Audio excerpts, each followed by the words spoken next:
Hi, welcome to our return of Blues Talk after a self-imposed absence for the last few months. But we're back now for the sharp end of this season. So hopefully we can do the next 5 or 6 weeks and review and preview the games up to the finals of both the URC and Heineken Cup. So anyway, lads, a 24-14 victory over Leicester.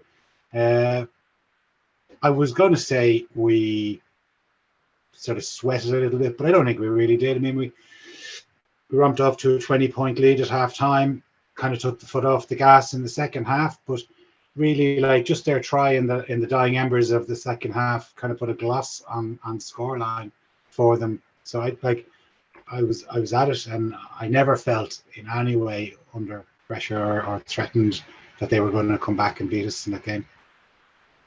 Maybe in the back of my mind, I thought of Northampton in 2011, but no, probably not. I felt if they got another score, obviously it was game on, but they didn't. So it was all good. It was what you'd expect after such a long break. I mean, 3-4 weeks from the Connacht game to that game, and fellas back from injury like James Ryan hadn't played in God knows how long. Few players hadn't played for a good while, so it's good to be able to go away to Welford Road in the Heineken Cup and knock the cobwebs off, if you want to look at it that way. So hopefully they're knocked off for next week against Toulouse is all I can say, because I wouldn't like another cobweb fest.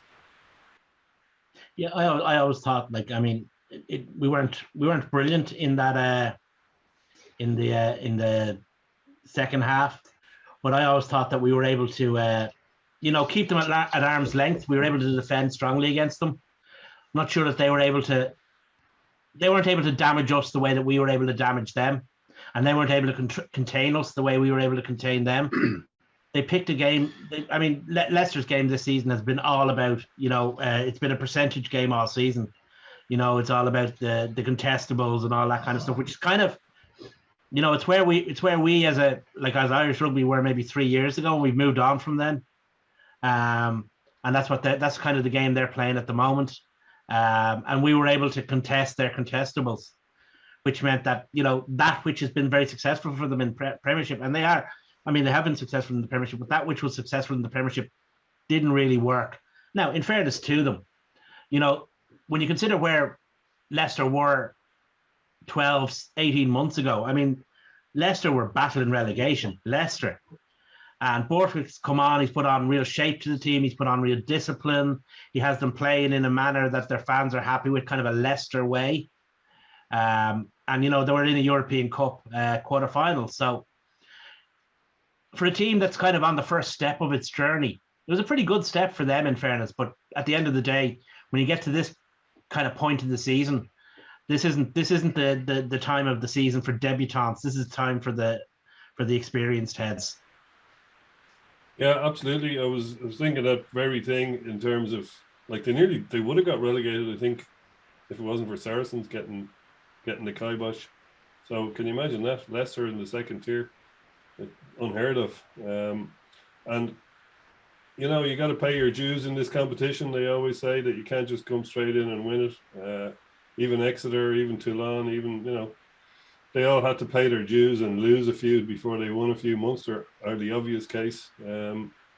So they're at that stage, as you said, Dave, they're at that stage in their journey where they just haven't got the miles in the legs from a cycling perspective. Yeah. They haven't I thought they reminded me of kind of a Welsh team, particularly a Welsh national team, that when it was vital and crucial that they make the right pass, they make the right decision, that they were put under enough pressure by us and they continually dropped the ball, knocked it forward, didn't make the right pass. Even they slipped continually. It was like as though someone didn't have long enough stud. They didn't make the decision to put right studs into their boots. It just seemed, and they had opportunities that if they had have been able to convert them, I just didn't feel that they threatened us at all. Like they just continually kicked the ball back to us. And as Dave said, it's like going back in time a few years to just, just hoof it up. And it's like, even when you look at the statistics, I think they had I think they had 60% of the ball and 60% of, but they didn't do anything with it. They just, when they had it, they just kicked it away. It was, I just didn't feel that when I came out of that ground, I didn't feel as though we got out of third gear. No, well, that's true. So much more. There was a statistic that was flashed up on screen at one point on red zone, points per red zone entry, and we were on 4.8 and they were on 1.7. That tells, like, when we went down there, we came away with points. Yeah.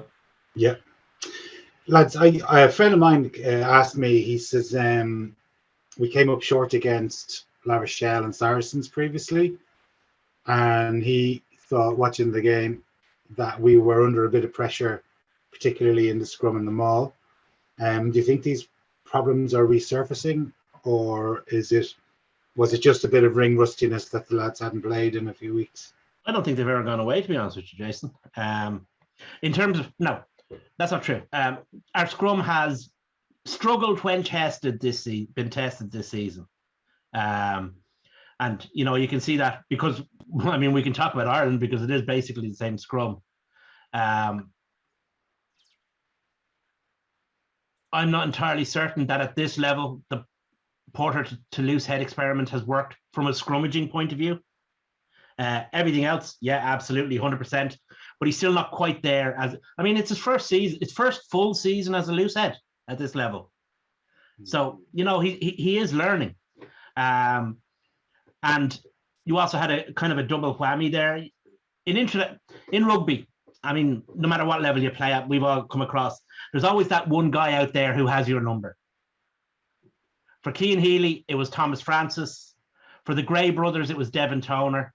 And I think Ellis Genge kind of has a bit of a number on Tyke Furlong. Now, he's only going to play him once or twice a season, but he's, some player, you know yourself, there's always one guy out there who's your kryptonite. Mm. Yeah, but it was, I rewatched the match the other night, or last night, and I've been at the game. You've only got a perspective of where you're watching from, so you don't see as many different angles as the TV gives you. But I thought that in crucial moments we actually won the penalty. At least twice Ben Kay, the former player for 11 seasons with Leicester and the former non-executive director of Leicester Tigers, but twice in commentary he said the referee is ignoring the calls from the touch judge to say that the scrum has gone down, or that it's a penalty against Leinster. But we ended up getting the penalty, and there was one particular moment where wasn't a penalty given, but we ended up making a break and making considerable yards up the pitch.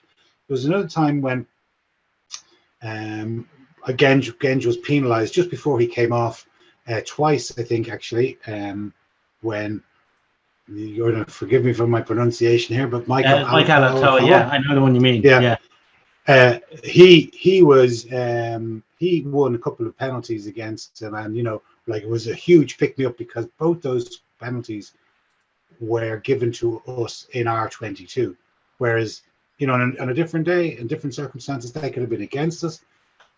They could have taken their points rather than going to touch, and then James Ryan won a couple of great balls from touch. Yeah, he was actually, his performance has actually been overlooked a little bit about how good he was.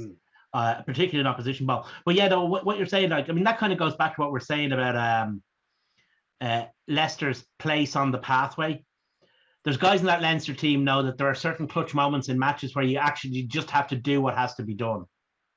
You're 2 penalties down. There's another scrum. You've got to do something. You absolutely, and they have the experience to drag that out of the bag. Do Leicester? Not yet. So I think that went well. The thing I would have liked is if Furlong was having problems with Genge, if we could have stuck Porter in there and just poured power onto him. But sometimes that works. It's the Andrew Sheridan approach to tight head propping.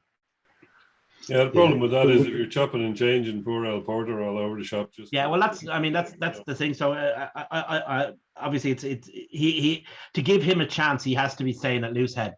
But it's going to be interesting, and it was interesting that the kind of obviously Leicester took off Dan Cole and they took off Genge, but Byrne and Alatoa were very successful in scrums. Yeah, and like just going back to the Porter thing, don't forget that Porter was injured in the Six Nations. Oh, yeah, didn't play a huge amount of rugby. So it's really And only then- half a season as a loose head prop that he's got. And Yeah, then that's he fair went point, over. Yeah, and he then went to South Africa and he didn't play. I think he only played first game, yeah. one and a bit of the first games. So it's not as though he's had a full season under his belt. Like he's missed probably 2 to 3 months maybe with injury. Mm-hmm.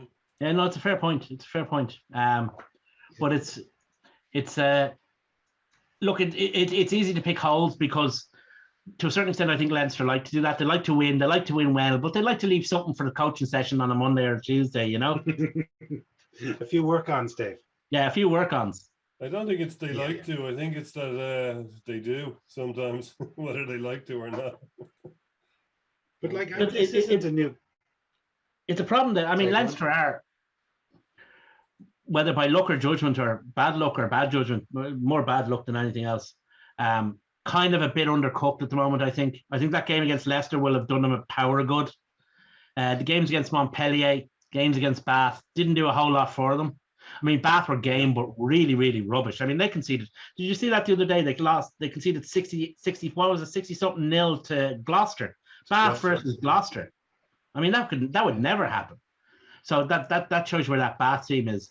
The games against South Africa were valuable. Against South African teams, that's the real value for us.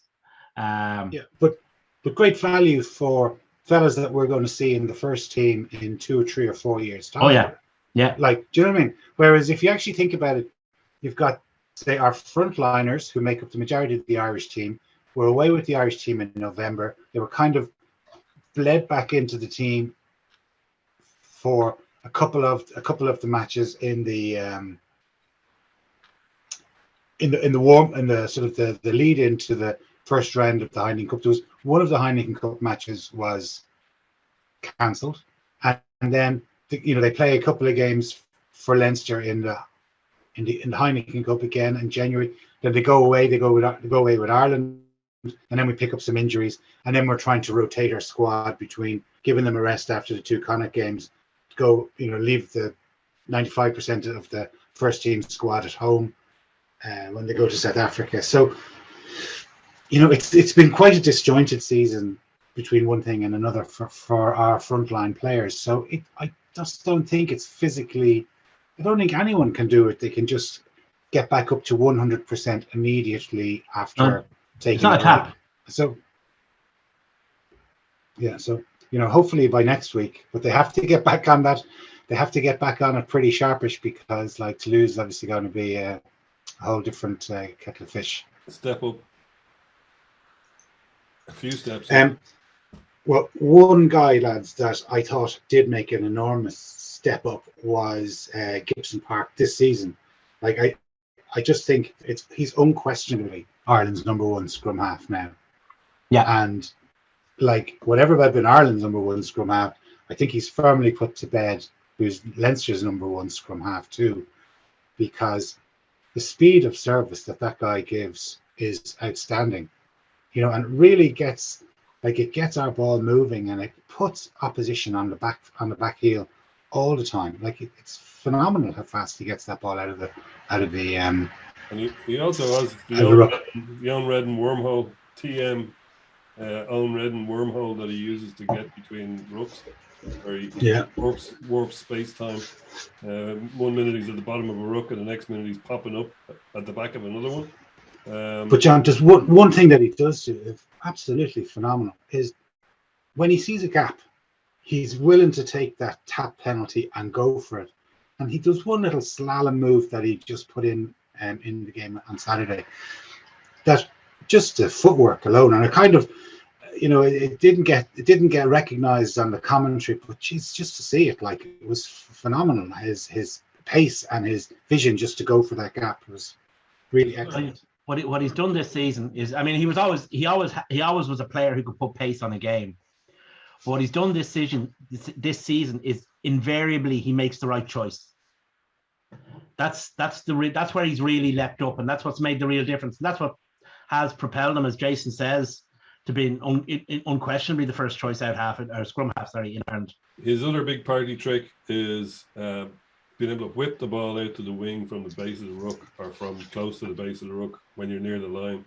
He's created so many scores for Leinster over the season by just being able to whip the ball out to a guy running onto the ball from the wing. 5 meters out from the line. He has that vision, like you say, about his shot selection. He knows what's going on around him, and he's able to set up lads. And the great thing about him, like you say, Dave, he can have a snipe, so he keeps everybody guessing. Is he going to flip the ball out to the wing? Is he going to snipe? Obviously he's not going to kick on it 5 meters from the line, but he has all the skills. Where you have Conor Murray can land the ball on a sixpence from 100 yards. Peter Stringer can get the ball into Rodgers' hands from in 0.0 of a second. You get other guys who are good. Luke McGrath loves a snipe. He's very good at a snipe. But Gibson Park seems to have all three possible moves covered, and also when to use each one. So that's what puts him. I heard Stuart Barnes has him ahead of DuPont. I think that's probably over-egging it a little bit, but he is Ireland's best anyway. Well, we were talking earlier about some players who have the Indian sign on others. Conor Murray seems to have the Indian sign on DuPont. Last couple of games now, he's played really, really well against him and kind of outplayed him. And he outplayed him on Saturday. So just talking about guys having the Indian sign on other guys. Mm-hmm. Well, hopefully JGP has the Indian sign in him too, or develops it quickly.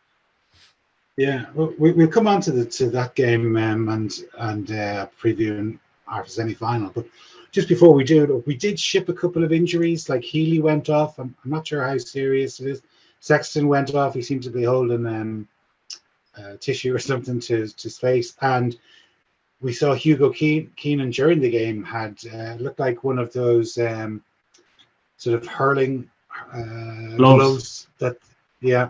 So hopefully those lads are back and round to go again because I guess I saw Sexton standing on the sideline, so he didn't seem to be under the weather or whatever. Like you know what I mean. But like obviously we do need those lads fit. For sure. Yeah, there didn't appear to be too many bad news stories in the old the injury update. The Booker Prize fiction, which is our update. Yeah. I mean we'll find out come Friday afternoon. We're actually very well served on the front. Like if you look at the players that are injured, there's not too many of them who's going to make the first 23. Certainly not 15. We're pretty good. Touch wood, could all go wrong next Saturday, but we seem to have all our decent players in good shape, which is very difficult to achieve at this time of the season. Like for example, Leicester. We're talking about them dropping balls. Actually, two things on them dropping balls. I heard the pitch was watered beforehand. Leo Cullins mentioned it, and he said that he had a little laugh when George Ford slipped on it in the second half on the wet patch. But the other thing is they lost their 12, who was kind of their linchpin in the backs. So, Kelly, is it? He was out for them. So, just shows you, you have to be very lucky to have all your good players fit towards the end of a season. And if you are, you have a chance of doing well in knockout rugby. So hopefully we stay that way for a month. Yeah, it was interesting. There was a couple of people, the gentlemen behind us at the game, who were continually talking about how harder the Premiership is in comparison to the URC, and how much the how more physical and how much effort the players have to put in, and we could rest all of our. But it's just the ignorance is just. And then I stupidly went onto their fans forum, and there was 45 pages of guff of people just giving out about everything really in the world, and everything that was affecting Leicester Tigers, whether it was we've got too many internationals. We're not really a club, we're a province, so none of our players play for Leinster except for the Heineken Cup matches. We don't take our league seriously, despite obviously leading it with a game to play and having won it the last 4 years. Yeah. And I could go on. There's a whole list, and I won't labour the point. But you see that? Well, I mean, that's just. I know. It's going to take another 20 years for them to realise that they don't have an empire anymore, and they can't go. Sorry, can I just say one other thing before I say that? I met a ton of their fans in the bars and whatever, and they were gentlemen and great rugby people. So there's only a couple of bad apples. So they'd all steal your land and your language when you turned your back on them, Jay. There's that. I mean, you see it in French as well. I mean, you see colonial powers have a problem, getting out of that colonial mindset. They don't seem to realize that other parts of the world do things differently. What I can't understand is if you look at, Ireland, you look at Scotland, you look at Wales, better or worse, New Zealand, South Africa, Australia. All of us have a provincial system. So what I want to know is, when are we going to go and expel the English and French clubs until they get rid of this private club business and get a provincial system like the rest of us? Also, I hate communism. I hate it. I absolutely despise it. As you well know, Jay, that I hate communism. And English rugby is run as a communist system with their salary caps and their lack of free market competition between clubs, and let them eat Stalin cake is what I say. Not like we have competition in our provinces. But the other thing is, I mean, at the end of the day, the reason why they have the system they have is because they are so incompetent. They can't actually run a club system profitably, so they have to introduce things like salary caps and stuff. So, joking aside, though, I mean, every country runs rugby in that country for the benefit of rugby in that country. We have the way that it runs best for us. They have the way that it thinks is best for them, the French, whatever. And it's really nobody else's business how each country runs rugby in its territory. Yeah, well, those clubs were very successful, and when the game did turn pro, England had an empire. 25 years ago, most of our players moved over because we didn't have the structures in place, and it's taken us quite some time. And it's still a work in progress. We can kind of slap ourselves on the back, but as we've seen only this year, while we might think we get a lot of things right, there are certain things that aren't very good. In particular, say how the women's game is administered and funded at the moment. Maybe it's going to change with a new chief executive. I don't know, but it seems that they're moving down that road, which is good. But it's not all rosy in our garden. We do have a bit of. The last 2 years showed housekeeping to be done too. The last 2 years showed us just how fragile the ecosystem of Irish rugby can be. You take 2 years of earning out of it, and all the cash receipts are gone, and suddenly your reserves are gone. It does remind you that it does have to be constantly tended. For sure. So anyway, before we look forward to our game against Toulouse, there was a couple of other games on this weekend too. There's an excellent crowd over in the Aviva. 40,000 odd went to it. It looked a brilliant atmosphere. I know a few people who were at it. They said it was a magnificent atmosphere actually. Munster just unluckily came up short, but you don't see penalty kickoffs very, very frequently. So it was a bit of a disappointing way for them to go out. I tuned into that match fully prepared to have a chortle at Munster as they lost to Toulouse.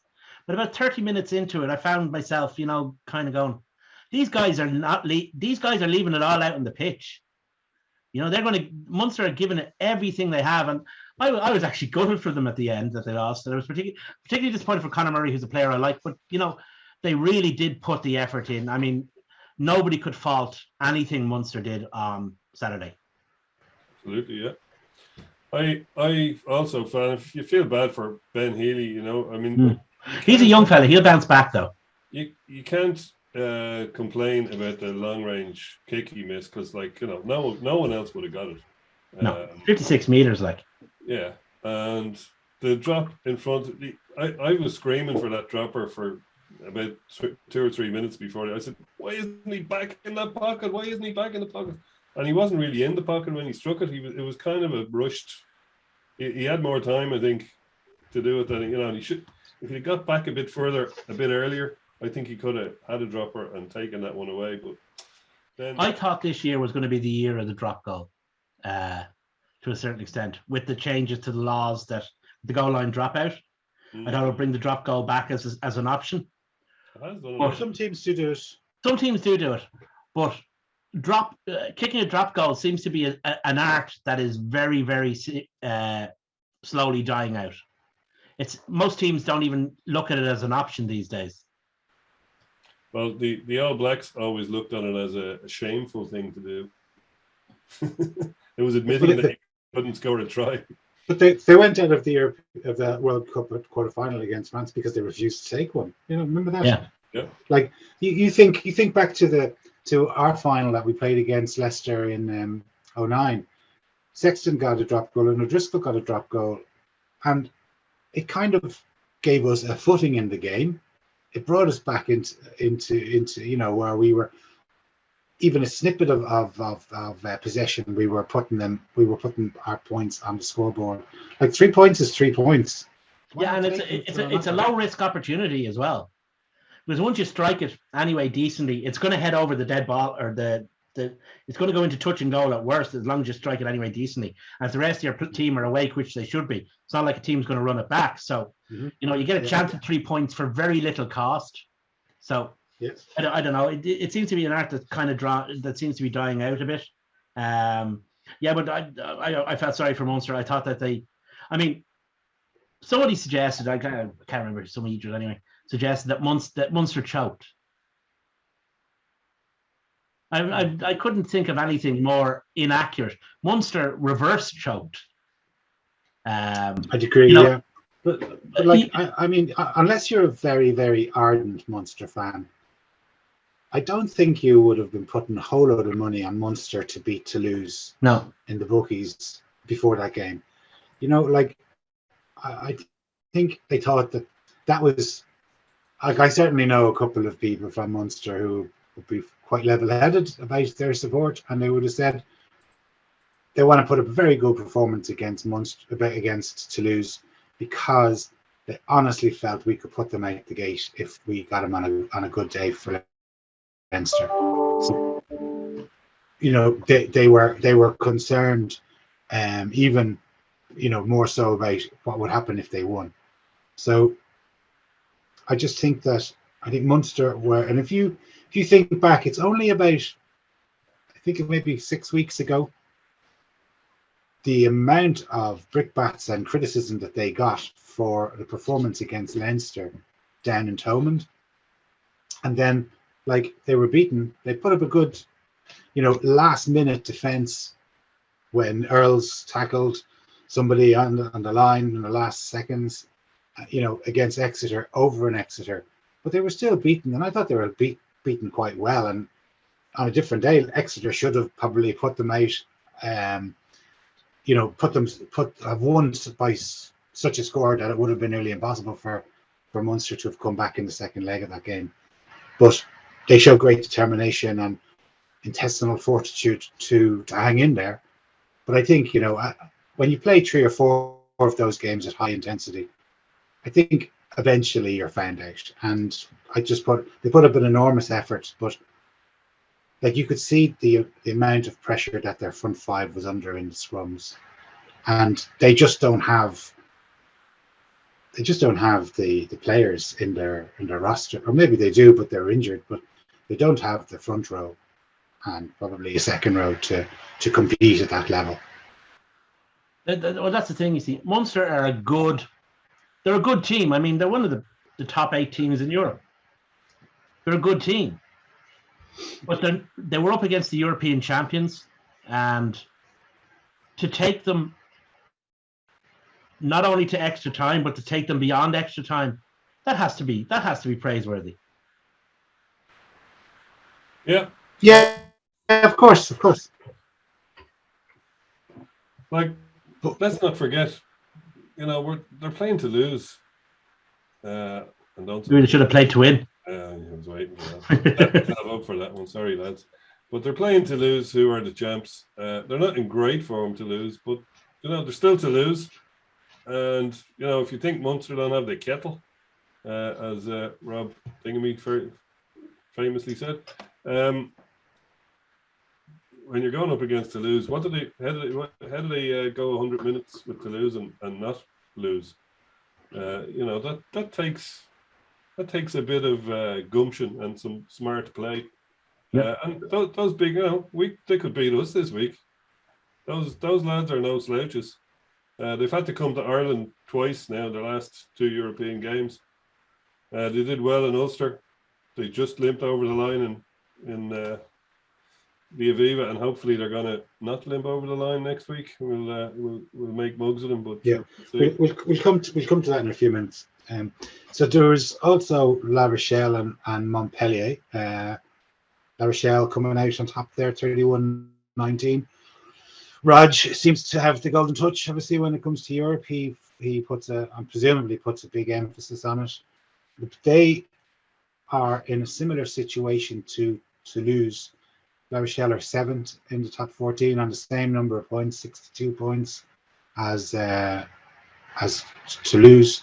So you wonder if there's a pressure coming on O'Gara to make sure that side gets into the top 14 barrage. But obviously they've got they're splitting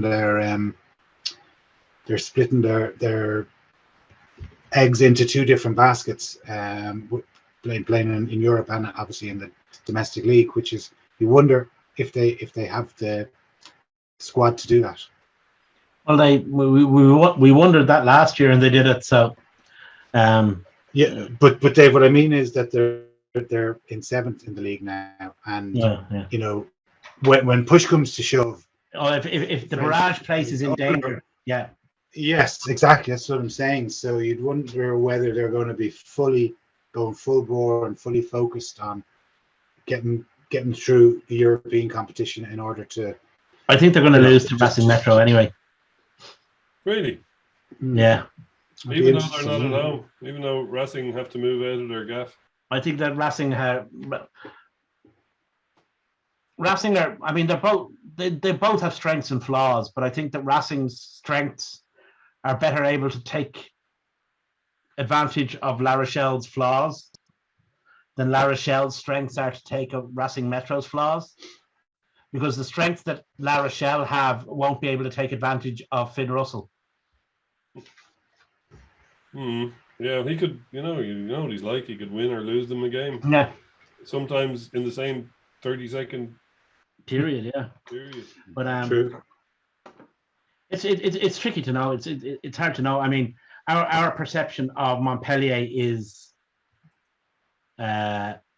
We put 96 points on them. Yeah, basically.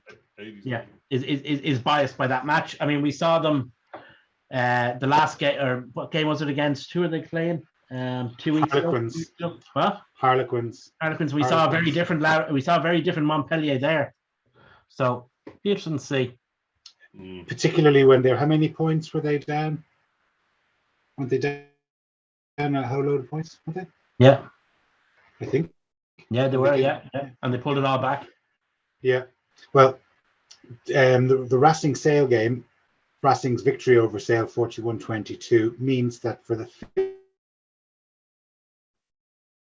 5th time in European Cup history, there's no English teams in the semi-final.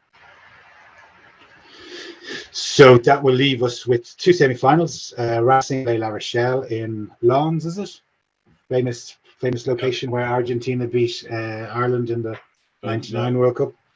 And then obviously our game against Toulouse. So I think I saw today, or maybe you said it actually, John McDawson confirmed there's 32,000 tickets have been sold so far. That was at 9 a.m. this morning. Let's say today's Tuesday. So there's still another 3 days of ticket sales to go, which is It's a big ask. pretty impressive demand for pretty big demand for tickets. Like, considering it's season ticket time renewal, we've already had 2 matches. We've had the 2 Connacht games, which weren't part of the season tickets. Some people might have gone and travelled to Leicester last week. Other people, Or South Africa. or South Africa. So there is a lot of additional outlay. You know what I mean? And then to try and find another few quid for another knockout match, it's I think what's helped is hard that times. I think what's helped is that unusually the EPRC, ERC, whatever you want to call them, have been unusually flexible on pricing. Yeah. Normally they like to gouge every cent they can get out of these games. But I think they've realized, as you say, Jason, they've taken all the stuff that you mentioned, they're taking them into account, the global situation in terms of, coming out of a lockdown, nobody's any money, blah, blah, blah. People don't want to get in crowds. What are you going to encourage? How are you going to encourage them? So, yeah, they've been sensible. I mean, we had those offers, those tickets available. I've never seen a Heineken Cup semi-final ticket available for 25 quid before in my life. I've never seen a Heineken Cup semi-final ticket available for a tenner before in my life. So, yeah. Well, they're going to figure that you're never going to sell out in a week, so they're going to give themselves the best chance of doing so. But the rest, there's quite a lot of those tickets are 60 quid tickets. Even upstairs, a lot of there are 25 quid tickets and 50 quid tickets, but there's not a huge amount of them, you know what I mean? One of my favorite spots to watch games actually was, funny enough, thankfully for my tightness, was a 25 quid seat. I like to watch games from up high on the diagonal. So my least favorite place to watch games from, but there you go. We're all different and wonderful in our difference. Yeah, I was talking to someone today who was having awful difficulty trying to buy himself and junior tickets or kids tickets, and he just couldn't. He was getting very frustrated with it. So I'm not sure if he's going to bother now because he just couldn't figure it out. So hopefully he did. But so it's great, obviously, great demand for those tickets, and hopefully it will be a sellout. But we kind of touched briefly on it. Toulouse have come to Dublin last weekend. I presume they went through an extra 20 minutes of a very high intensity game.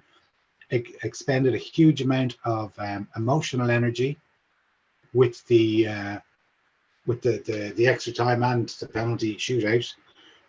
And like I mentioned as well, like they're 6th in their league. They aren't having they've only won 13 of their 24 games, so they've lost 11 of their matches in the top 14. They didn't have a stellar European Cup campaign so far, and maybe there's a bit of fatigue amongst those 10 guys that played for France in the Grand Slam. I think that's very valid, Jay. I think all those points are true. I think there was the guys that Toulouse like to bring on to trundle around for the last 20-25 minutes of a match, would have got the shock of their lives when they realized they had another 20 minutes to go. That's going to stress those guys. So it'll be interesting to see. Toulouse are a very professional outfit, though. They are, but I'm surprised that their recovery wasn't some of the best around. Look, I'm sure it is, but I'm just saying it doesn't seem to be a vintage crop of Toulouse this season. Like I mentioned, those losses that they've suffered in the league, but don't forget, like Ulster, who are a good side, they're definitely not a Heineken Cup winning side. But Ulster went over there, won on their own patch. again, should have put them to bed, didn't, opened the door a little bit for them, and then, you know, a stupid red card up in Ravenhill the following week, and they conceded defeat in the last 2 minutes. But point being that Toulouse only beat Ulster in the last 2 minutes. You know, they didn't kill them, and I would just don't think that Toulouse are as good as they have been in the past. They're not playing as well as they have in the past, I'd say. Okay, that's probably a better way to say it. Yeah, definitely a better way to say it. They're not in good form, but like they're still Toulouse. You know, what did they say? Class is permanent, form is temporary. Like they could just pull it all together next week. And of course they could. And that's the thing we have to remember about Toulouse. Okay, they haven't played well this season, as you say. Their players have had other things on their mind between the French Grand Slam and, you know, preparing for a World Cup as well next year. You know, that all of France's mental energy is going towards that. But teams like Toulouse, like we often say, we say it about ourselves indeed, and you know, you say it about other teams, champion teams, when they get to this point in the season, a switch flicks and the mindset changes. Now, maybe they went into that game against Munster. Maybe they were a bit, you know, Munster aren't going to put it up to us, and it took them a long time to dig their way out of that. They won't be going into the game against Leinster with that mindset. No. The last time they were in Dublin to play Leinster, they got fairly well beat. So they'll know what can happen in the Aviva if you're not 100% tuned in against Leinster. Yeah, and I was just looking back at our record against them over the years. Like there's, you know, going back to sort of 06 and 07 sort of time where they were so much better than the Leinster teams that they played against. I think we lost our opening. Or we lost three of our opening 4 matches against them, but we kind of pegged it back. We played them 13 times, have won 6.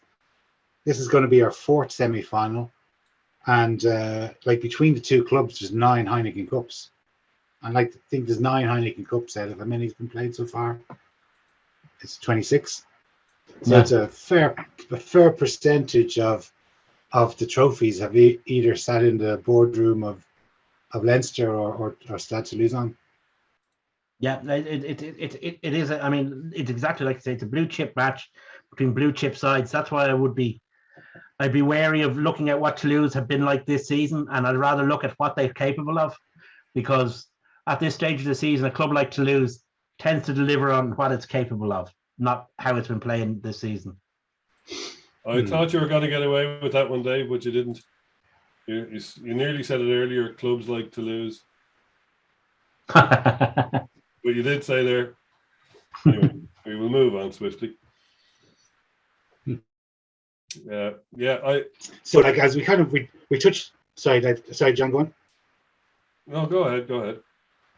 No, I was just going to say that we've touched on our injuries. Is there any injury doubts do we know of from that Toulouse might have picked up in the quarterfinal against Munster? Not that I'm aware of. Anybody else finger on the pulse of Toulouse injuries? No, I was too busy looking at their training shirts, which are lovely to notice the injuries. Yeah, well, hopefully they don't have. They're missing some key players just for our game. Who was saying that somebody or your man might get cited for the tackle on Zebo? Yeah, I don't know. It was only a yellow card. I can't see it. It looked at that. It did look vicious, didn't it? Yeah, he drove him into the ground. 2 key things: he lifted him over the horizontal, and he drove him into the ground. And that's what he got the yellow for. I mean, it was a crushing tackle, and it verged on. Let's just say it was an orange card. Yeah. But I don't think it was any stronger than that, because he didn't. At the end of the day, we have an outcome-based framework. Whether that's right or wrong is another question. But we do have an outcome-based decision-making framework, and the outcome was he landed on his back. Mm-hmm. Yeah. Well, it'll be a fascinating encounter, and I'm sure we'll have loads to talk about next week. But one thing that did catch my eye, just was World Rugby having his meeting in Dublin. I'm sure you read about them. They're going to try and reintroduce, and they want to put pressure on the unions to vote in favour of reintroducing a biannual tournament. So it's going to be split all of rugby playing nations into kind of Division 1, Division 2. Division 1 will be made up of the Six Nation sides, the 4 rugby championship sides, Japan, and I think it's Fiji will be thrown into that as well. Yes. And then there's going to be a second division, and I think there might be promotion and relegation. And then one side they're going to sort of play these matches to replace the summer tours and the November international. So they basically want to get a bit radical and try and I don't know, maybe have some sort of global season, is it, or certainly maybe trying to make more money out of the international game. Yeah, it's replaced the June and November tests. Those June tours are actually going to be July tours now. Yeah. So like players are getting very, very little time off. Yeah. There's a question. One of the questions that's been raised is because it's a competition. At a certain point, you're going to have a lot of dead rubbers. And the question is, are those of value to the teams playing in them? The advantage of not having a competition is in terms of the test series that we have in summer and autumn, because each game stands on its own merits. It doesn't.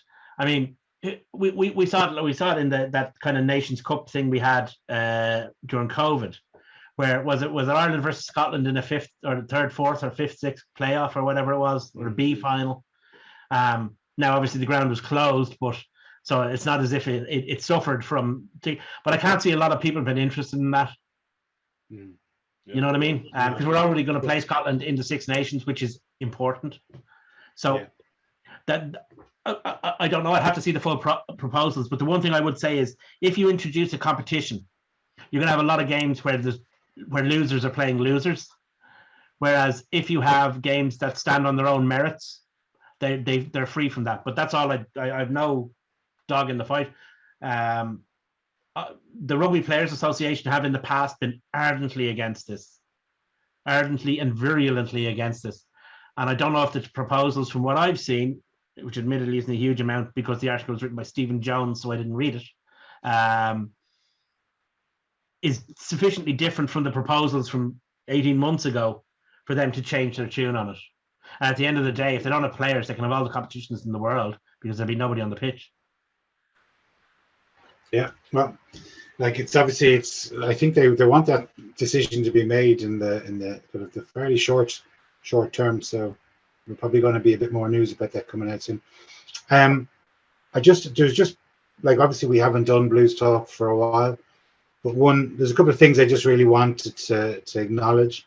First one was the very sad announcement that Dan Levy had to retire. An absolutely sensational player, in his day, and he got that catastrophic injury against Ulster in the quarterfinal a few years ago. Made a few brief cameo appearances back for Leinster, which I'm sure he was, from a personal level for him, I'm sure he was absolutely thrilled that he managed to pull the jersey on a few more times. But it's such a shame to see a young man still with plenty of potential to have to give up the game so prematurely. But obviously we all wish him the very best in the future. Big loss. I mean, after the Grand Slam year, he was beginning to enter an imperial phase as a player. He was just so good, and it's been taken away from him, and it's very sad. But Tempest Future. That's the cruel nature of professional sport. Dan Levy's had to retire, and Josh Van der Fleer has been talked about as World Player of the Year, the guy in the same jersey. Yes, absolutely, and that's somebody who has grabbed every bit of opportunity that was given to him. And he was one player that I thought was possibly a bit of a luxury to have in your team, particularly after, I would say, a quite disappointing Rugby World Cup. And whatever was said to him, whatever bit of advice or feedback was given to him, he's absolutely done whatever they've asked him to do, because he has been absolutely sensational this year. But while we're kind of talking about fellas leaving, there's two stalwarts of Leinster that have been through with the team for a lot of the success over the last decade. Is Sean Cronin and Devin Toner. Both those lads have announced they're going to retire, and I'm sure we might see them in a blue jersey again over the next couple of weeks. But again, I just want to acknowledge their contribution to the Leinster team, and some of the best days that us as supporters have had those lads around the pitch for. I'd say they'll get a run out against Munster if they're not playing this week. I'd say they both be playing against Munster in Lansdowne Road to have a send off for them. Would be my feeling. Whether they're involved in RC knockouts or whatever else, I don't know. But that's the obvious thing to do, I think. Yeah. As two great servants, like you say. I think I sent you a picture of it came up this day 14 years ago, I think. Yeah. I was in I had the dubious honor of being in the Dragons Ground in Rodney Parade to watch. I think we all were there that day. You think we were all there? That was the year. That was the week after we won the. Yeah, we're all there that day. And in the picture that I sent were a very young-looking Cian Healy and Devin Toner, and that's 14 years ago today, and they're both still pulling on Leinster jerseys, you know. So. Very young Johnny Sexton standing there beside them as well. Yeah. Well, he's even that little bit older than the two of them. So you know, he's a miracle of nature, really. That a man who leads into every collision with his face while he's offloading the ball to be still playing is testament to the man. But yeah, they're the guys. They're the guys. You can see, has Cian Healy signed up for another year? I think so. Yeah, I think he has another year left. Yeah, but he's huge miles on the clock. Like he's over 100 Ireland caps and he's over 200 Leinster caps. That's 300 and odd serious games of rugby, you know. So I think with Cian, I mean, he was in a position there a couple of years ago when it might have been taken away from him. So he's going to keep hold of it until, it's dragged off him. Yeah, but like his best mate in Leinster, as far as I know,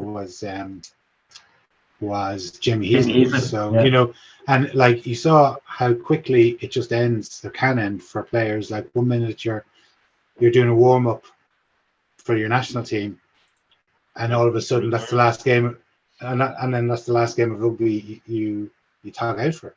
So like, grab it while you can, because it can be over in a blink of an eye, and it's over, so you got to make the most of it while you still can, and like, as they say, you're a long time retired. When we go to when the news went out that we were coming back, it was met by glee from both our fans and a number of bemused Russian porn bots. We got some questions in, so and it came in on multiple platforms. We're a multi-platform extravaganza, folks. Gary Wynn asks, assuming Healy and O'Brien pass return to play protocols, would you make any changes to last Saturday's team for the semi-finals? The quarters may have been a comfortable win, but only scoring 6 points after the 20th minute won't likely be enough to win again. There's talk of Devin Toner for Malls, and two-story Rory playing for Toulouse. So yeah, I don't know is the answer. I can see an argument being made for Devin Toner on the bench, but there's also an argument for Ryan Baird if he's that bit closer to fitness on the bench. So yeah, hard to know. McCarthy's day will come. So there's a possible revolving number 19 jersey there. Outside of that, I'm not sure I'd make too many changes. You could spin Ruddock in ahead of either Conan or Doris to start, and put the other one on the bench. you know, there are options there, but I wouldn't think. Luxury. Yeah, it is a luxury. There's one lad that seems to have sort of fallen off the face of the earth a little bit is Jordan Larmour. Like, I know he was injured for a bit, but I thought he was back training and back available Well, for here's selection. the thing. Last interview he did with Leinster Rugby around the Connacht match time, he was saying he hopes to go on the South African tour to get back. But lo and behold, this week he's still only just coming back to fitness. So he wasn't available for selection last week. It wasn't that he was dropped. Okay. That's another possibility. You could see him coming in for one of the O'Briens. But you know, hard to tinker too much. You don't want to mess with a team that's kind of a bit rusty as it is. You want to give them a bit of time to gel rather than pricking about with, you know. Ed O'Toole says. The deck chair. Ed O'Toole on Twitter says, no, this is Facebook. That's one of them anyway. Social media professional, folks. The match day experience in Welford Road last weekend and in South Africa recently gave some examples of how Leinster can perhaps generate a more lively atmosphere on match days. I'm not sure the Leicester Tigers version of Country Roads will catch on, but they are trying. Do you think Irish Reserve would tolerate an Oompa band to whip up the feeling at the RDS? Well, I might be ideally placed to comment on this, having been to South Africa, where it's an American sports level of, like, they've got cheerleaders, they practically have commentary during the game in the stadium. It's like your head would be ringing before the game starts, but the amount of crap they come out with, it's unbelievable. Now, having said that, I'm picking on Durban here in particular, because we were in front of a very tinny PA and it was deafening. But that razzmatazz is not going to float in the RDS at all. Having said that, after the game, they had a gig. They had a band warming up while the game was finishing down the other end of the field. I don't know if you noticed it on TV, but there's a massive stage. Could hear us, yeah. There was a massive stage behind one of the goals. But there was slides as well for kids. Yeah. Behind one of the goals. Another annoying. Well, the band were amazing. It was great night. Went on forever. And it was a pitch invasion. It was like the 1970s. The whole crowd were on the pitch within minutes of the game finishing, and then, you know, big gig afterwards. But that was brilliant. But the lead up to it wouldn't float. And also the habit, Southern Hemisphere habit and probably American sports of playing music anytime anybody wants to scratch their arse. Like, literally, the guy would be lining up a kick at one stage, and there was music playing. So, you know, our rugby fans generally in this part of the world are very conservative, and it's just not going to float up here. Well, I remember my experience of Durban was at the Lions match, and like, you got to the stadium, they have about, in Kings Park, they had maybe 4 or 5 pitches behind. So like in the old Lansdowne Road, we used to have 2, now there's 1. Well, in Kings Park, there was 5 or 6 pitches. All of those pitches, they had people would drive their cars in. So there was like the American tailgate party, and people would set up their little barbecues. And I think it opened, I think I got there around 12. I think the match was at 4. We stayed till at least 12 midnight. There was bands going.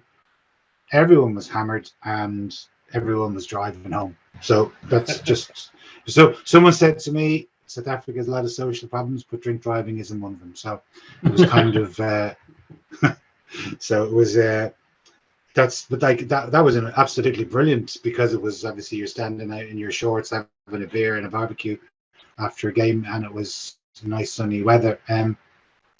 Like in Welford Road, obviously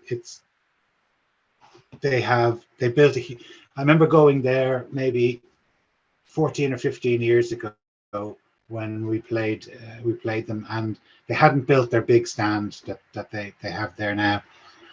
And they used to have a clubhouse, and going into that clubhouse was like going into the Bective clubhouse or the Terran Europe clubhouse after an AIL game. All the players were there in their jackets and ties, silly pranks of dipping them in the pints, and then there was a band playing, and there was a guy that played for Leicester in the match was up on the stage, Sam Vesti, playing the guitar, singing songs. It was absolutely brilliant, and I think, geez, why can't we have something similar to this? But then, we went back to Brezzy left. Yeah, maybe. But like we went back to Welford Road a couple of years ago, and I was, they'd knocked down that old clubhouse, but what they've done is they've, underneath that big stand that they've built, they've got a load of bars, they have bands, they had a few big screens, they had loads of tellies, so people, even if we went pretty much for kickoff of the Munster match and watched the entire Munster match under the stand. Sadly had to leave to go to our seats for the penalty shootout, but came back afterwards, and there was a band set up there, and we sat around outside that stand and probably for an hour and a half after the game. So you're kind of encouraged to socialize in the club, whereas my experience of wherever it is, whether it be Thomond, Ravenhill, Connacht or the RDS, is once the game is over, you bail off and you go into whatever boozer you go, or go home, wherever you're going. But you're not really kind of encouraged to hang around for any significant amount of time. I know the OLSC do have the line out, but it's not really somewhere where I'd kind of be tempted to go to on a fairly regular basis. Fair enough. Another question came in on Twitter. This is definitely on Twitter, from Alan Kavanagh. It says, he asks, isn't it time we did something about French TV? Refs and TMOs are obviously sometimes influenced to act by replays on live TV, but you have to be stupid not to realise that the French directors sometimes hide angles that might incriminate French teams until it's too late to act. This is something you get seen thrown around a lot, and it is based entirely in not fact. The TMO does not watch the television, and the TMO does not watch what the director gives him. He tells the director what to put up on screen. Basically, the TMO sits in front of a production suite of his own, and he's his own production assistant, and he's all the feeds. And what will happen is you'll often see a clever director will keep an eye on the TMO, and if he notices he's watching something, he'll throw that up on the screens. It's actually the other way around. The TMO has full control of what he sees. The director has no input into it whatsoever. Yeah. And they also have, as far as I'm aware anyway, access to more cameras and more angles. Yeah. So there's about 30 cameras covers each match. You can't have 30 shots on screen at once, but the TMO has access to everything that comes in. Yeah. That's why you hear them. I mean, you hear them on the thing saying, can you give me this and show me this angle and do that? Yeah. Because they do have that control. Yeah. Rugby Spotlight asks, now that we're back in the final stage of the Champions Cup, what evidence have you seen from this season that shows you that Leinster are more prepared to turn over big packs? What I've seen from this season is that Leinster aren't even going to try and turn over big packs. They're going to go around them.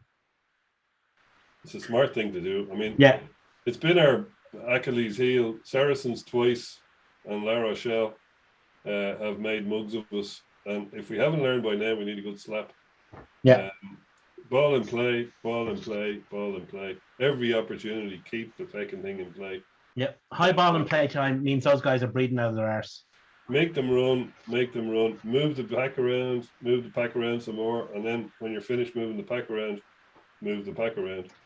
It's the only. Yeah, but I think it's a bit more than just that as well. It's, if you look at our ball handling skills, it's exceptional. So you don't want to be in a situation where you're giving away a lot of stupid knock-ons. Like I would say that they concentrate on their skill levels so that they can get, so that big forwards can get the ball into the back's hands. Just look at the match against Leicester the other day. How often were we trying to get the ball wide? And it wasn't just flinging it, cutting out four different people. It was forwards getting balls into backs' hands. People making, as we mentioned about Gibson Park, taking initiative, making breaks, going for gaps, and trying to get the ball away from the contact zone and into space. Yeah, well, I'd be hoping to see some development in that. Like, the areas of concern are obvious. we look susceptible to an attacking maul off a line out. First, they've got to get the ball away from James Ryan, but presuming they do that, we do look a bit susceptible. And you can't avoid scrums, you can't avoid line out mauls. You have to face up to them at some time, but at least make sure when you are facing up to them that their forwards are absolutely cream crackered. So you've got as much possible. You tire them out as much as possible before that happens. So that's the only thing I can see. And yes, if the game goes, if they're able to slow down the game, if they're able to take a long time tying their fucking boots, doing whatever, and they will try those kind of tactics, feigning injury maybe, I don't know, but they will try tactics to slow down when they need a breather. We've just got to keep the ball in play, and if that means keeping hold of the ball, we got to keep hold of the ball, because if you kick it away, they'll kick it back and kick it out, Yeah. So you've got to think your way around what's happening on the pitch as well, which we haven't always done so well. Usually, with our coaches historically, they get us into happened in 2011 against Northampton. They get us all into the dressing room. They can work shit out, but if they don't, it can be we can have trouble thinking on our feet, and you'd hope that's improved a lot. So yeah, hopefully it doesn't turn out to be an arm wrestle, because let's face it, we're not in a great position. We're a great front row, big powerful lads, but James Ryan is an athletic lock. I know he's a big guy and he's strong and he can play tight headlock, but ideally, you've a guy bigger and stronger and burlier and more tank-like than James Ryan, and he's the athletic guy because he can run like the wind. He's very athletic. He can be thrown up in the line out pretty well for a big guy. He's the guy you want at 4 with an absolute ox at 5, and we're using him as the ox, which is, I think we need a big guy next to him. I don't know if Jason Jenkins is that guy with for a Heineken Cup game. Maybe he is if he gets a good pre-season under him. We'll see. Maybe Ross Maloney is that guy. What's the Leinster coach making? Ross Maloney is having a cracking season. I have a lot of time for him, but he's just that bit short. I always get the feeling from Ross Maloney that he's Leo Cullen's avatar on the pitch. Definitely. Oh, he's a cracking player. He really is, and he makes the most of what he has. Yeah, huge degree. He's really, really good. He's come from a guy who was kind of you thought would be a good backup. Yeah, a guy you're happy to see starting in the Heineken Cup, but he's not a cart horse. He's not that. No. He's not that big, powerful animal of a yoke. That the thing is that cart horses tend to have hooves. Yeah, and they're not great for passing the ball. That is the downside. Another one. Is the large number of good players leaving the province this season a pure financial exercise, i.e. we're broke, or are we just making space for the next generation of wunderkinder? Or number 3, is it a factor of the fact we've less games? Yeah. You don't need as big a squad with less games and more time to rest players and yada, yada, yada. Look, we've lost a game. I know we didn't quite discuss this, but the Heineken Cup fixtures came out. We've lost a game off that. Yeah. Compared to this year, there's one less knockout. There's no second leg in the 16s. Our league has lost 3 games in the last few years. From when it went to conferences, I think it lost 1, and now it's lost another 2, or maybe it was 2 and lost another 1. Whatever. We have 3 games less in a season than we used to have. So that creates, you don't need as many players for rotation. And yes, there is an element of the other 2 issues as well, needing wunderkinds. I mean, you look at the guys who've impressed this season. Of the younger players who've impressed this season, Joseph McCarthy, Soroka.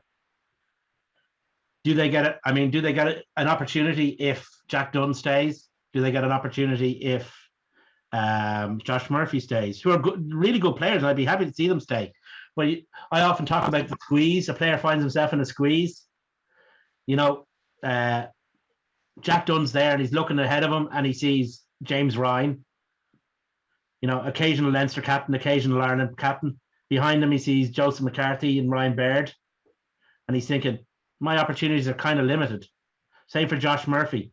Ahead of him, he's got Quaylen Doris, the Irish number 6. He's got Rhys Ruddock, who's a kind of a legend of the club. Behind him, he's got Alex Soroka, and he's thinking, well, my age profile again, how many big games am I going to start if I stay at Leinster? So there's an element of, for the benefit of the player, for the benefit of Leinster, and for the benefit of the Irish club that they're going to, in the case of Josh Murphy, which is Connacht, it actually works out. Yeah, sure. Well, imagine, just on that note, imagine being John McKee and Lee Barron, seeing that you've got Ireland number 1 and Ireland number 2 ahead of you, and they're only about 2 years older than you. Yeah. That's a killer, But, there they are. Both made their debut in South Africa. So the future is bright. Yeah, but like just the way that the structure of the season has sort of changed now. Like this season, we're going to have 8. If we get to the final of both competitions, you're going to have 8 knockout games, and next season it's going to be 7.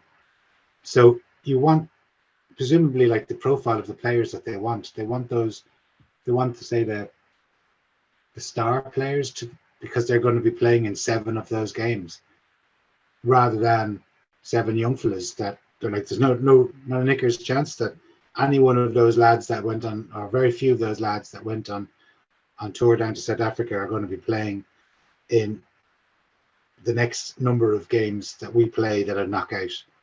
As you said, John, they might end up playing the likes of Devon Toner and Cronin next week or the week after against Munster in the dead rubber in the Aviva, but they certainly won't be playing any of the young. Yeah, we need fewer better players. Yeah. Another question: what's going to happen when the French plan their away trips in the Heineken Cup for a week before Christmas, and eventually figure out that they're going to have to go to South Africa? I think the phrase you're looking for is Zutelor. Sacre bleu. If you touch an electric fence on purpose, does it still count as an electric shock? One thing we didn't talk about, actually, and it's been raised here from Deco, Mick the Brains Dawson and his legacy. It'd be hard to find someone to replace him with the context he's got, that he had coming, because he obviously took over Leinster just at the, I suppose, beginning of our journey. Just the very start of the when the Leinster was turning into a professional province. He'd been involved with Lansdowne for a long, long time. He'd made umpteen contacts throughout that, and he built up a lot of wealth of experience in his previous job in Davies. So you'd wonder whether there's someone with the equal amount of, because when he was involved with Lansdowne, the emphasis was on club rugby. That's changed now in the last 20 years. The emphasis has shifted from club rugby to the provincial side. And so you're going to find somebody with the same amount of experience of a knowledge of rugby that's also built up the same level of knowledge within business in the business sphere. So it might be very difficult to. I hear that. 100% agree with that. One thing that's often forgot about Mick Dawson, certainly from my experiences and my dealings with him, is he knew when to get hands on, and he knew when to be hands off. And that's hard for a guy who's in charge of an organization. If you're in charge of an organization, you're supposed to be in charge of it and you're supposed to be involved and all that. Mick knew, maybe because he knew that he trusted his staff and he picked the right staff, he knew when to just leave them to it. And then on other occasions, he knew that sometimes he had to step in, like the infamous occasion when he had to stop Cheika bursting into a referee's room after a match. But that's a skill, and that's a sense and knowledge that not everyone has. And he did have that, and he brought it to Leinster's service. I think he's going to be. I would not like to be the guy who's following Mick Dawson. It's like the clown who has to follow the Beatles on the Ed Sullivan Show. Mm-hmm. Well, the talk was on some quarters that Leo was going to kick upstairs, but Leo signed another year in his contract, so that appears not to be the case. But what apart from rugby knowledge, what knowledge does Leo have running a multi-million euro business? If it was idle gossip, I would have suggested, but that was the rumor at one stage. There's been a lot of rumors like about Leo, about Guy Easterby was another one that did the rounds as well. Look, I'm sure the Leinster Rugby have got executive search par excellence ongoing. Yeah, sure they do. But it's going to be very, very hard to replace. He said himself in the History of Leinster Rugby DVD, his first year in charge, we won the Celtic Cup, or the Celtic League, the first Celtic League, and he thought, "Geez, this is great. All I have to do is show up and we start winning trophies." Didn't quite turn out like that and he had a lot of kind of things happened on his watch that he had to learn from. But he did. Well, I was thinking more Felipe. But he did. And you know, no team has had tighter cannons than Leinster ever since. And that's because of him. So I don't know how he's going to be replaced.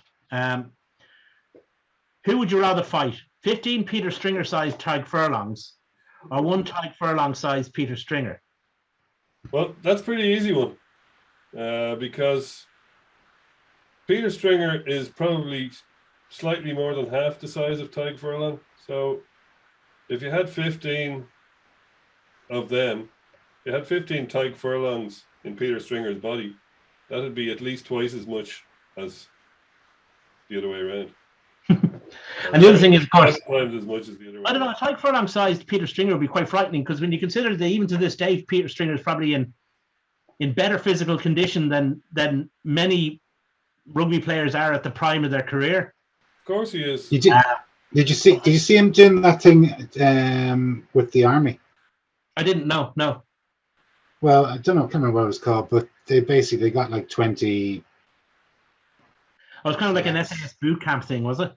It was, yeah, but it was with the ex-Rangers down in some place in Cork, and they had savage amounts of tests for those lads. And one of them, the final day, they had to run up some mountain, and they were kind of said, "Yeah, you're just going to run up the mountain." And like when they got up there, they said, "Well, you got to run back down again and run back up to us." So it just broke them. But Stringer finished it.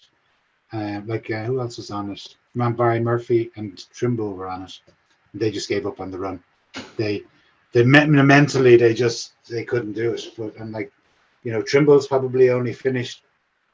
He played against the All Blacks in Chicago. That's only 5 years ago. So Stringer probably hasn't played for Ireland in 10 years, maybe. Yeah. But he take off his top and he's still in fierce fish condition. You have that Sluggy advert he did, that underwear advert he did pinned up on your wall somewhere, don't you, Jay?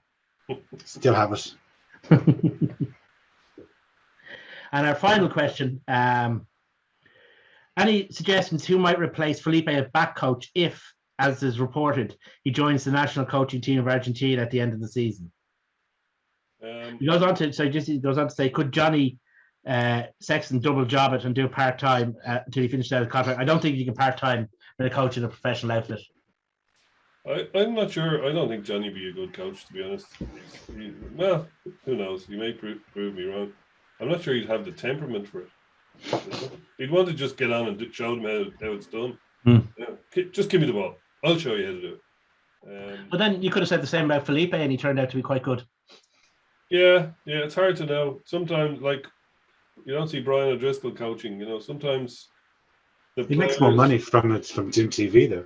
Yeah, but it's not about, like, coaching is more of a vocation. Like, yeah, the work those guys do, no money you'd pay it for. Like, the early mornings, the late nights, they're not seeing your family. I wouldn't do it for any money, even if I had enough talent to do it. But that's a kind of a vocation. Yeah, you want to coach. I mean, like Sean O'Brien, for example, has been for a while, but is now going to do his badges over in if he hasn't already. He's most of them done. So that's kind of what I mean. There's a vocation there. Whereas what I was going to say is talented So players like Drico. He's replacing Fogart. He's replacing Leamy, is he? Apparently, yeah. Talented players like Drico don't make good coaches because they never had to work. Despite the fact that Brian Driscoll did work very hard, they never had to work hard to understand or to get how things happened. It just came instinctively to them. So when something comes instinctively to you, it's very hard to teach it. Whereas when you had to work like a bastard to master that skill and had to try all kinds of things to do it, that's going to make you a good coach, you know. She just this is as an anecdote. My friend's young fella was playing for Gonzaga in the Schools Cup final, and he went out to watch one of their final training sessions, and O'Driscoll was training the Gonzaga backs. Wow. So he was like, and I was saying, does your son Michael remember O'Driscoll? And he said vaguely. And I thought, isn't that crazy? Like the kid's 18, and he would have been at, say, the final in Twickenham, but he only has a vague memory of O'Driscoll. And he was saying to him, what was he saying to you? And he just says, run square to the goal line. Make sure your shoulders are square to the goal line. That was a big message that he wanted to get across to the kids. So I thought that was interesting. And I said, like, how long was he out training him? He says, at least an hour. So I think he knew this guy called Fassbender, the coach at Gonzaga, and I think he knows him. He asked him to come along for a session. And Gonzaga played Blackrock in the final. They did, yeah. Ooh, controversial. And maybe he gave an hour to Blackrock too. I don't know. Maybe he did. I don't know. But, or maybe he was deliberately. Maybe actually you should run perpendicular to the goal line, and he was showing them the wrong thing. Maybe so. Yeah. Yeah. Anyway, we didn't really give an answer to who we should get as backs coach, but that's a pretty hard question. Drico. Yeah. Would have said. Yeah. That's as good an answer as any. No, I mean, like I've heard him talk about it numerous times, and particularly when the interviewer is trying to get him to say, when will Ronan O'Gara be manager of Ireland or Munster? And he keeps saying, you're a very long time, you know, you've got only a short career in it, and you don't want to get too high too soon. Otherwise, where do you go when you're 45 and you've managed Ireland or managed Munster? So, you know, like you want a career that's going to last you to at least 55, maybe even older. So where do they go? Like, so, you know, it's got to kind of and one fellow that obviously is managing his career very well is O'Gara. And like you look, say, Paul O'Connell, like he didn't like the day-to-day of running a club team in France, whereas he probably has a lot more. It's probably shorter bursts of more concentration when he's with the national side. Yeah, different guys have different mindsets. Not everyone's set for that day-to-day coaching slog. Some people are best suited to not doing it at all. Some people prefer the international job. One guy I was surprised never went into coaching was Owen Redden. Yes. I'm surprised he's not even involved in punditry. I always thought he was a great thinker on the game. Totally. He used to be on Off the Ball a couple of years ago. Yeah, he'd be a great pundit or coach. Yeah. But you know, he's a very smart guy, Owen Redden. Yep. He hasn't. Probably smart enough to know that he can do without the hassle. Yeah, exactly what I was about to say. Yeah. But maybe there's a fella that could go into the guy. I was going to say guy used to be the Mick Dawson role. You know, has got a pedigree of playing international rugby and goes off and works in industry for 10 years, and you know, at some stage you say, well, he can marry the two careers together. Who knows? Who knows? So anyway, boys, that's it for our first episode back after 12 months hiatus. Thanks again to John and Dave. Thanks a million for watching. If you are, please follow us on Facebook, Twitter, Instagram. What else is there, Dave? Well, we're not on Instagram for a start. Well, I don't know. I'm not on any of them. So we're not on the gram for myself. I don't do the gram for my socials. We're too old for Instagram. Come on, Ella. Fair enough. Sad but true. So Okay, guys, thanks again, and thanks a million for watching. Cheers.